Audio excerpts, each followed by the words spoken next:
Hello, it's Vogue, Voice of Good News. Good morning. OSENI Shepherd remains my name. Now today we'll be giving you a topic, we're bringing to you a topic which I titled, The Fact is Not the Truth. Now our text will be taken from Genesis 33, verse 9. Read verse 9 and verse 15. And if you read verse 9, this is the story of Esau and Jacob. And we are made to understand in verse 9, when Esau told Jacob, keep that which you have, I have enough.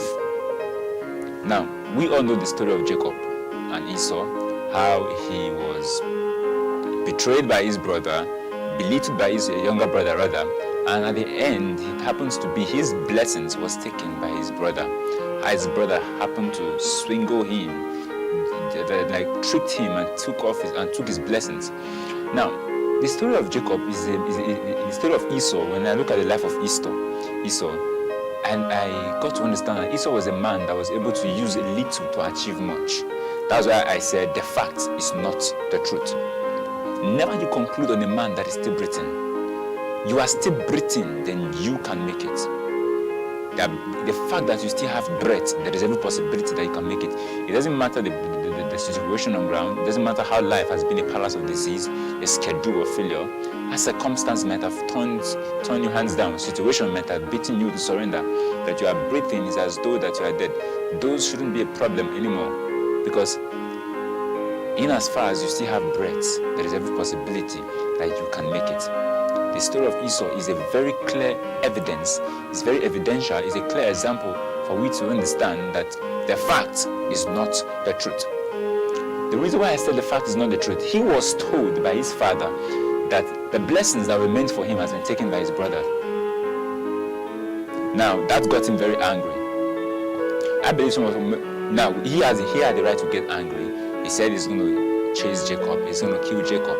When he gets his brother, he's going to kill him for what the brother has done to him. Now, when you look at his life, you understand that that guy was still able to use little to achieve much. That is why Genesis 33 verse 9 said, he told his brother, keep that which you have. That is, after years when the brother has gone, I come back to say, I am sorry for what I did. He came back to reconcile with his brother.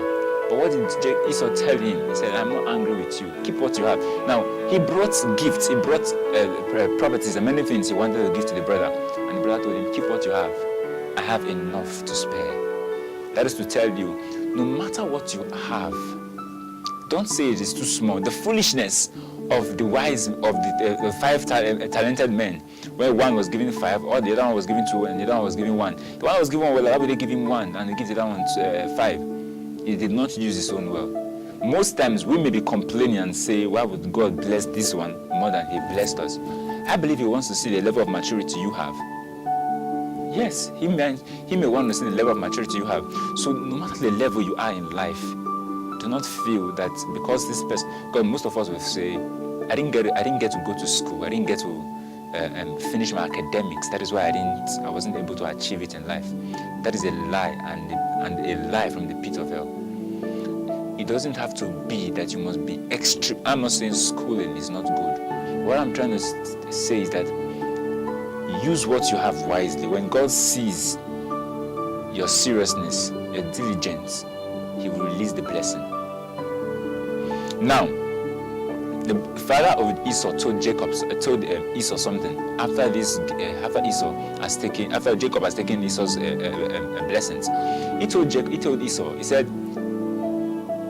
when the yoke, he said you serve your brother for a long period of time, but it will come to a point in time that the yoke shall be taken away from their shoulders, and the yoke, there should be burdens shall be taken away off their shoulders, and the yoke off their neck. Then thou shalt have dominion. What does that simplify? If you must have dominion, if you must take the burdens off your shoulder, then you must rely on God. When Esau saw how things are going to be, his brother has gone, his father is no more, his mother was even against him. He knew so well that the only person he can depend on was God. That was why he was still able to achieve it in life. He even got to a point that he achieved it to an extent that his brother's wealth were not even any problem to him anymore. Yes, that is to tell you that no matter how you've been abandoned, rejected, neglected, segregated, abused, misused, sent packing by people, it does not detect how your future is going to be. No, it doesn't. It doesn't. The story of Esau is the clear example. The story of Jabez was a clear example. Jabez was rejected by his family. His family abandoned him. They sent him out into the bush, into the forest, sent him away. That was where he prayed and God heard his prayer. The truth is, most times, everybody around you may turn their back on you. That is a point where God is about to tell you, use what you have to achieve what I'm planning for you. When you depend on God. That is the point I'm trying to draw out here for us. Now, another thing I noticed about Esau, I noticed something about Esau. Esau was one that was abandoned by his family. Even the Bible spoke against him. Yes. This is a man that has not been born yet, but God, scripture-wise, God was against him. He wanted to see how this guy will come out to be.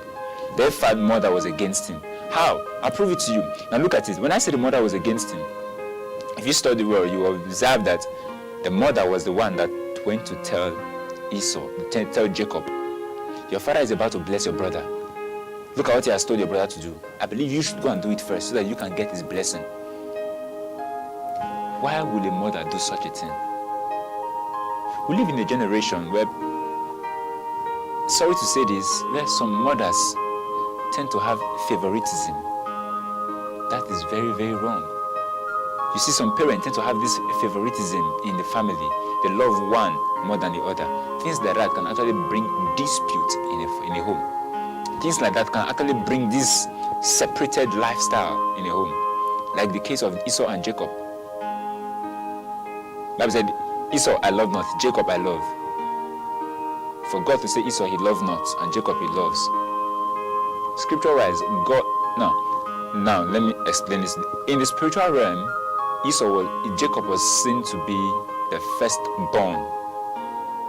But in the physical realm, Esau was the firstborn. So, but if you notice something, both prophecy came to pass. Jacob achieved being the firstborn spiritually, and Esau also achieved his birthright as the first physical born. No matter how things became so hard and tough for him. So the level you are in life shouldn't bring you to a point where you feel God has abandoned you. No, God never abandons his children.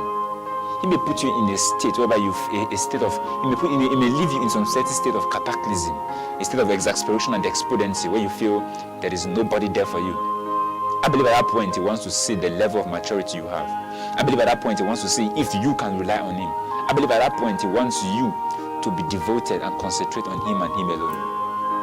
Don't let the things in the family get to weigh you down. You feel everybody has turned their back on you. Things are hard and tough. No, this is not the point whereby you should feel or think that way. This is a point where you should take the life of Esau and Jacob as an example, a clear evidence for you to know that you are still breathing is a sign that you can make it. In as far as you are not dead, you are not in the grave. It's a sign that you can still come out of the cave. You may not be where you want to be, but you are not where you used to be. You may not be where you want to be, but that doesn't mean you will not get to where you want to be. Now, another thing I noticed about Esau, I noticed something about Esau. The lifestyle of Esau was a lifestyle of true and intense forgiveness. Now, we all are humans, but let's be very realistic. How many of us, after the things we experienced after the things that was experienced by Esau, how many of us will experience something like that and still be able to forgive? How many of us? It would be very rare to see people like that. But forgiveness is divine. Forgiveness. Now, the reason why Esau was able to break the yoke off his neck and the burdens fell off his shoulder was the day he decided to I have got to move on. I have got to concentrate. I have got to focus. Forgiveness matters a lot. I have got to forget about this thing my brother has done. Let me focus, and so I too can achieve something in life. He said to his brother, keep that which you have. I have got enough. I was so shocked when I saw something like that. Now, the truth is, I'm going to say this, it's going to be very funny. The truth is, most things that, now listen, take this very serious. Most things that happen in life is as a result of lack. Now look at it. The Bible said the brother left. Jacob ran away. Esau was alone. They both separated. Now watch this. Now when Jacob came back rather, he was having much. When Esau came back, met to again, both of them were rich. Prosperity silenced the controversy. So the truth is, no matter how poor you can be, when wealth comes, you don't want to have enemies. When you are rich, your friend is rich, your brother, everybody in the family is having money, there will be no cause for conflict, no cause for anger. But when you alone are the only person that is succeeding in the family, there is every possibility that jealousy must rise, because they will not be happy that how do you think they will feel when they come out and they meet you riding on you're having a nice ride, but they are not having anything? And the worst part of it all, you are not assisting them into getting what they want to get in life. You're not assisting them into becoming somebody better in future. They will fight you. So what I'm going to say now may look very funny, but let me be sincere with you. I used to hear people talk about witches, Now, let's take this for example.